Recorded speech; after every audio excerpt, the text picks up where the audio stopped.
Alright, I haven't done a video for a while. Been pretty busy with other jobs, not having a chance to pick up the camera. But I figured this would be a good chance to show you how I weld in a patch panel. This is off a E-Type Jag. I just whipped up this little patch here because it was rusted out. I'll show you a quick snippet of that, how I did that.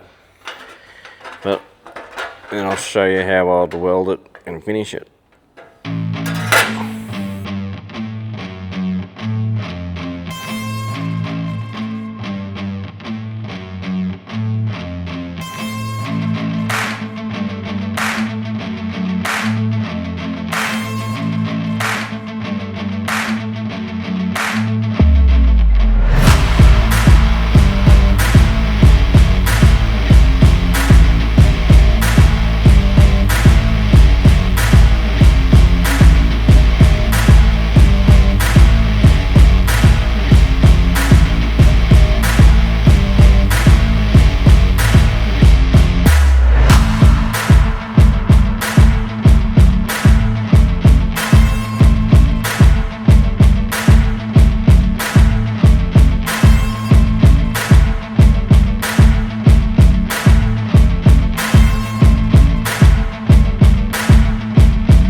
Okay, to start with, I just want to make sure the metal's clean. TIG welding likes to be clean when you're welding it. So just go around the edge. Seems a bit big, but the other one's in use.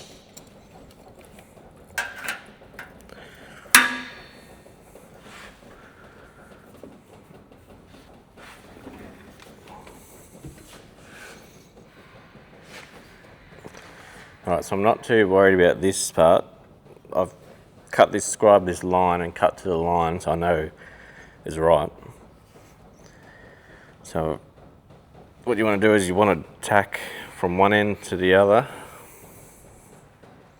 That way the metal can find its home. Otherwise, if you tack one end and the other end and your metal's different lengths in between, you're going to have trouble.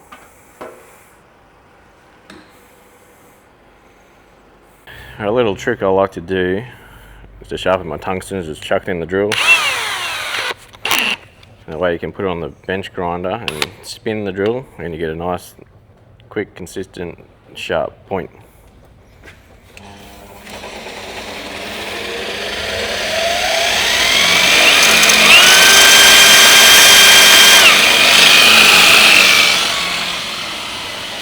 Doesn't need much, but nice and sharp.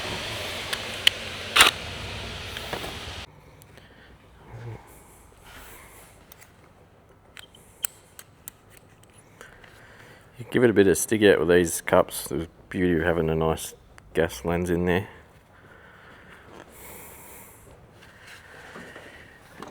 So I'll turn my gas on, welder on. So with the sheet metal, like 0.95, I normally roughly around 32, 34, sometimes 36 amps. I'll start with 34, I reckon that'll be pretty good with this. Check my flow. And we chuck an earth on and we're good to start tacking.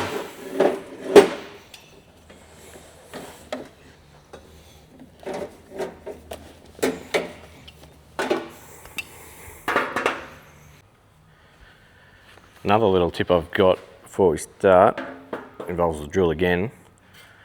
Because I use MIG wire as the filler wire for the sheet metal,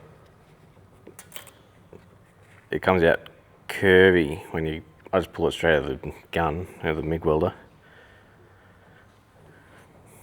So what you do is put a 90-degree fold in the end, chuck it in the chuck,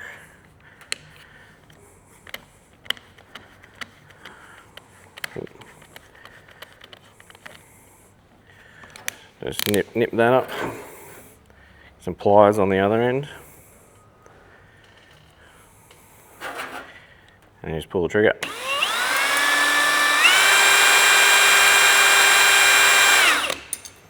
Doesn't need too long. But what that gives you is a nice, straight, solid bit of wire, as opposed to trying to fight a bit of wire that's flopping around. Whereas this one's nice and straight, solid, and you can control it a lot easier. Just not playing the game, so I'll tack up here.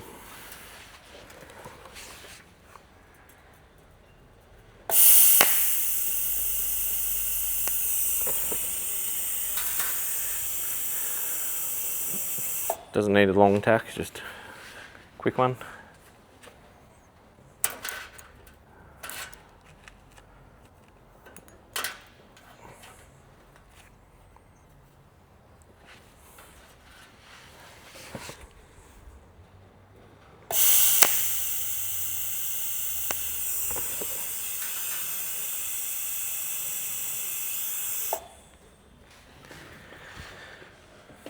Alright, get rid of this big one now.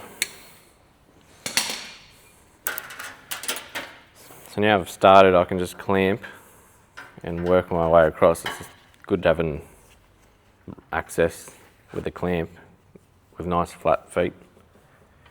You just work your way along. I only do about every 10, 20 mil, then I'll come back and go in between sometimes.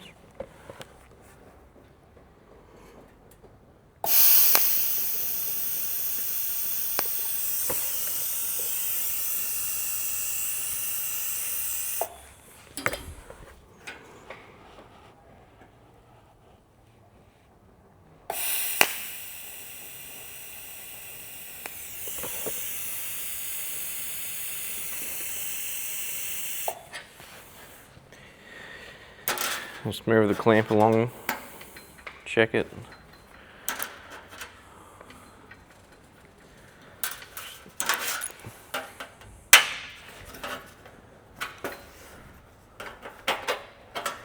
So already it's starting to overlap itself, which is caused when you're doing tacks, it shrinks, so the metal folds in on itself as it cools. So how you fix that? Just get a hammer and a dolly.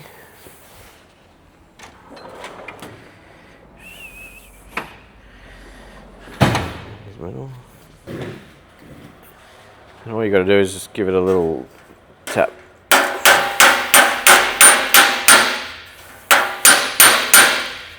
That'll stretch it back out so the metal's free to move. Now it's good.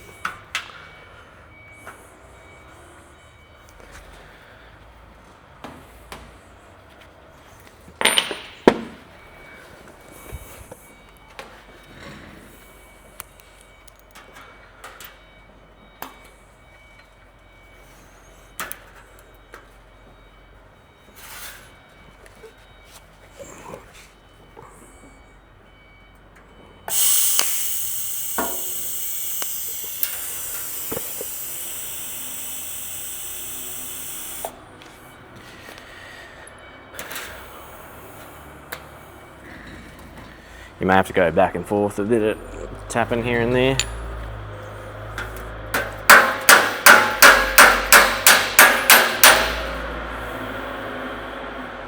But the better your alignment is, the better it's going to weld and the better it's going to come up in the end.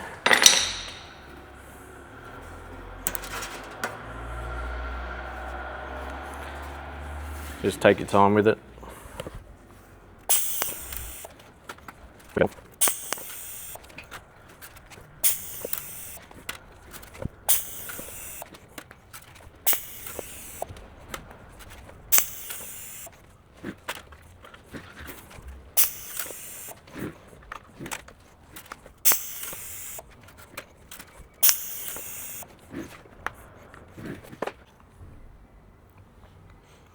So if you look here, it looks like there's a big gap and you're not going to fill that with weld, but you just got to be confident with your cut lines, because I scribed this when I was in the right shape. So you see it'll come together as you work your way along. you'll find it'll come nice and tight. Just got to trust the process.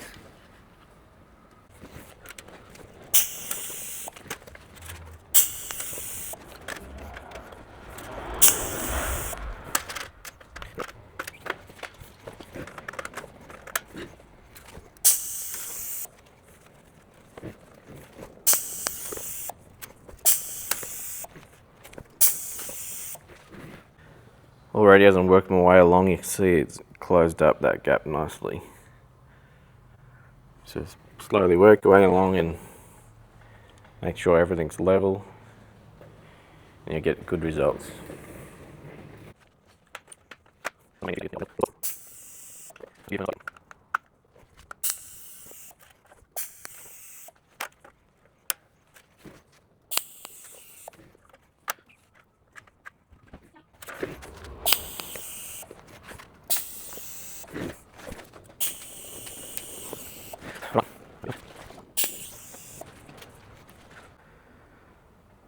So you can see there's very small tacks, not a lot of heat marks at all. The beauty of using a TIG. So now I've got it tacked along the way. I'm just going to come in between just to give it the best chance of not moving.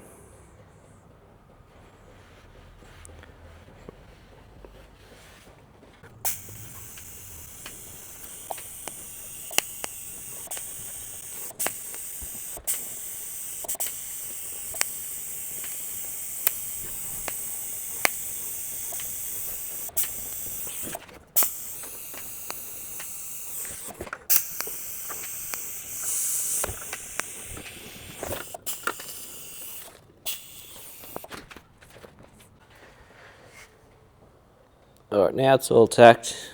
I'm just going to go along with a planishing hammer and dolly and just make sure it's perfect before I fully weld it up.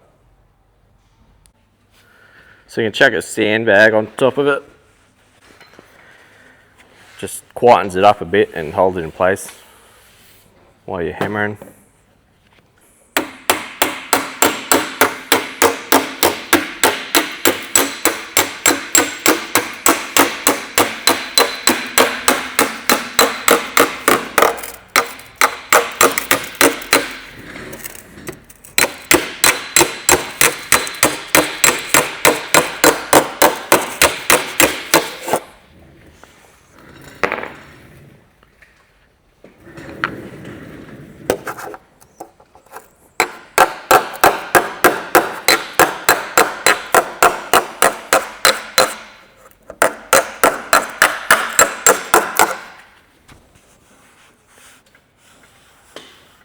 That feels pretty good to me. Just want to give it one more scotchy. Another prep sole.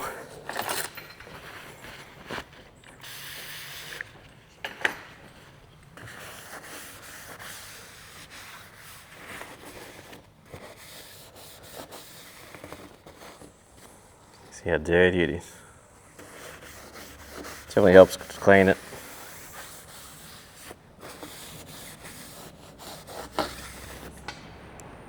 Especially if you're doing alloy. I like to hit it with the air blower. Fan any debris out.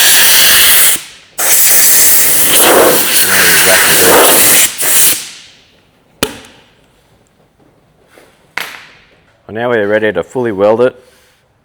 Another little tip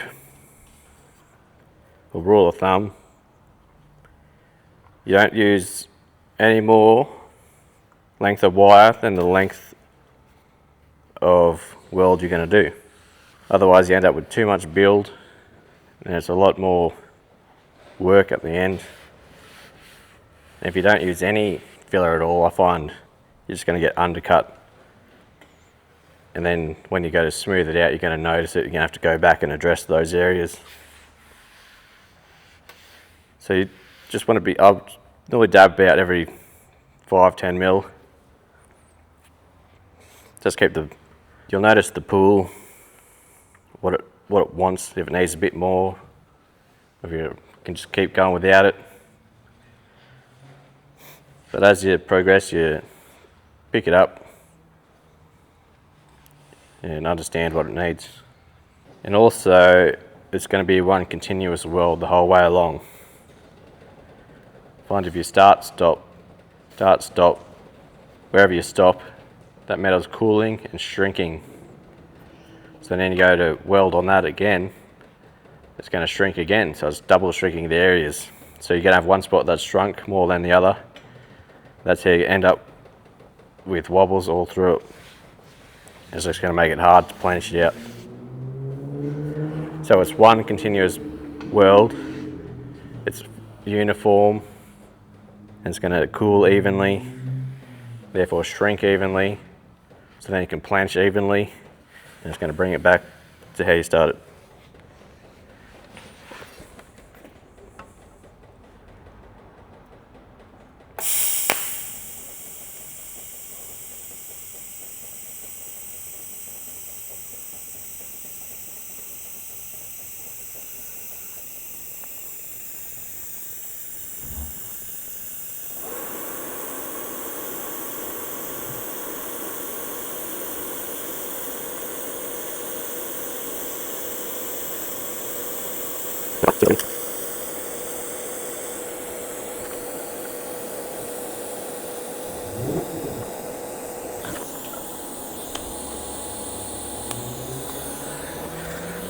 And there we go.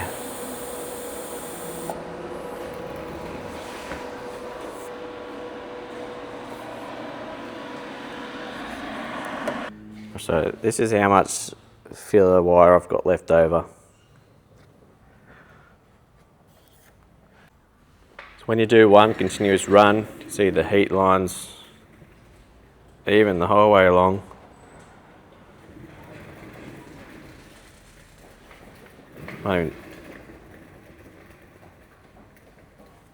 Not much distortion. It's going to be very easy to planish out, smooth up, and you'll never know it's welded.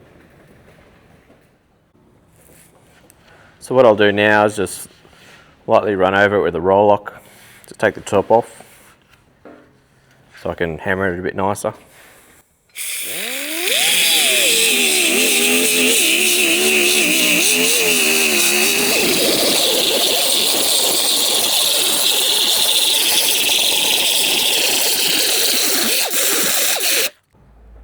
So now that's roll locked. It's coming out pretty good. You can nearly just sand it up and get away with it, but there's a few little spots here you can tap up. I'm going to give it a good planish now. This corner is going to need a little bit of work. I'll start with just a bit of a planish on top. Chuck my sandbag up.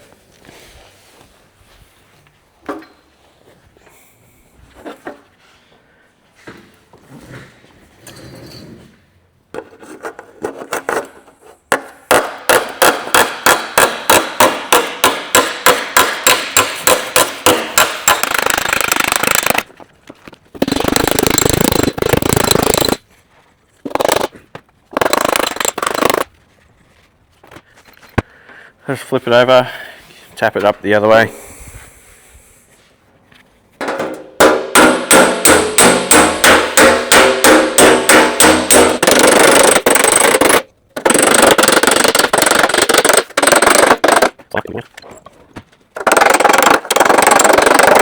Now we're all planished up. Just going to give it another hit with the roll lock real quick.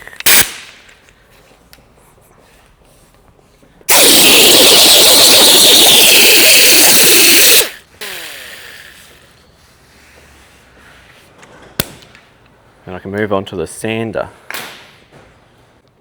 So I've got my sander. I just put a bit of 40 on it. I only use 40 just to get the scratches out from the roll lock. You can use 80, but it takes a bit longer.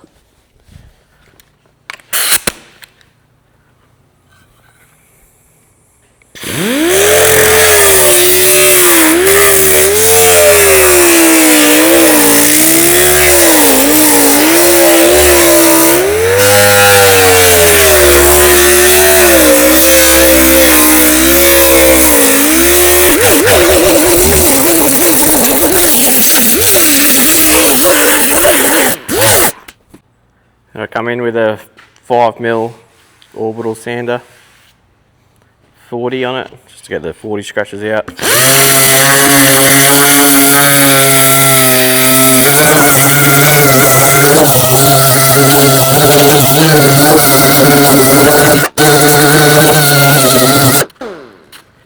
Go a bit of 80.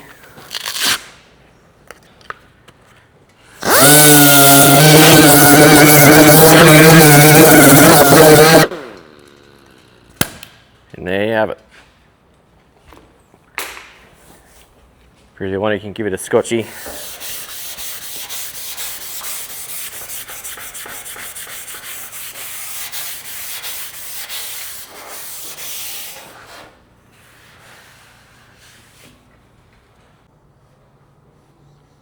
Give it the prep sol check. Looks pretty good to me.